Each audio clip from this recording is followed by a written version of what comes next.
Hi friends வணக்கம். இன்றைக்கி பார்த்தீங்கன்னா காது குத்து ஃபங்க்ஷனுக்கு சமைக்க வந்திருக்கோம்.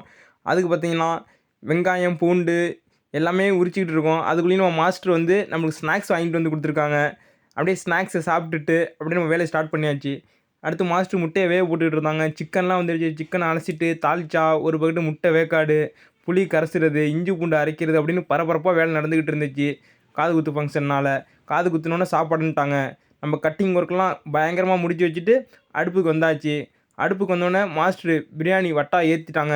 இந்த சைடு பார்த்தீங்கன்னா சிக்கன் கிரேவி, தால்ச்சா எல்லாம் ரெடி பண்ணிக்கிட்டு இருந்தோம். சிக்கன் கிரேவிக்கு பட்டை கிராம்பு ஏலக்காய் போட்டு வெங்காயம் வதக்கிக்கிட்டு இருந்தோம். பிரியாணி அதுக்குள்ளேயும் ரெடி ஆயிடுச்சு. ஒரு சட்டி ரெடி ஆயிடுச்சு, அடுத்த சட்டி போடணும்.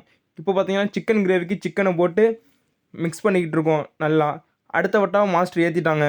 ஒரு வட்டா கீழே இறக்கி வச்சாச்சு, அடுத்த வட்டா ஏற்றிட்டாங்க. அடுத்த வட்டாவுக்கு டம் போட்டாச்சு.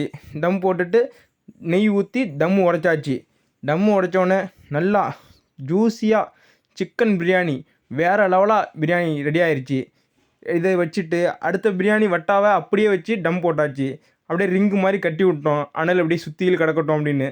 அப்படியே மெனுவை பார்த்துடலாம். சிக்கன் கிரேவி, தாளிச்சா, கேரட்டு மாங்காய் போட்ட தயிர் சாதம், தக்காளி ஜாமு, வெங்காய தயிர் பச்சடி, அவியல் முட்டை, பூண்டு தக்காளி ஊறுகாய், கதம்ப சாம்பார், மோர், உருளை வறுவல், ரசம். சைவ சாப்பாடு 20 பேர்த்துக்கு, சிக்கன் பிரியாணி 500 பேர்த்துக்கு. அதுக்குள்ளேயும் ஃபங்க்ஷனுக்கு வந்த பசங்கள்லாம் நம்ம மாஸ்டரோட ஃபோட்டோ எடுத்துக்கிட்டு ஜாலியாக இருந்தாங்க.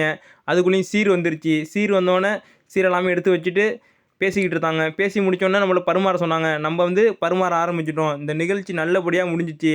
எல்லோரும் சாப்பிட்டுட்டு சாப்பாடு நல்லா இருந்துச்சுன்னு சொன்னாங்க. இந்த மனநிறைவோடு நாங்கள் அங்கேருந்து கிளம்பிட்டோம். வீடியோ பிடிச்சிருந்தா லைக் பண்ணுங்கள். Thank you friend.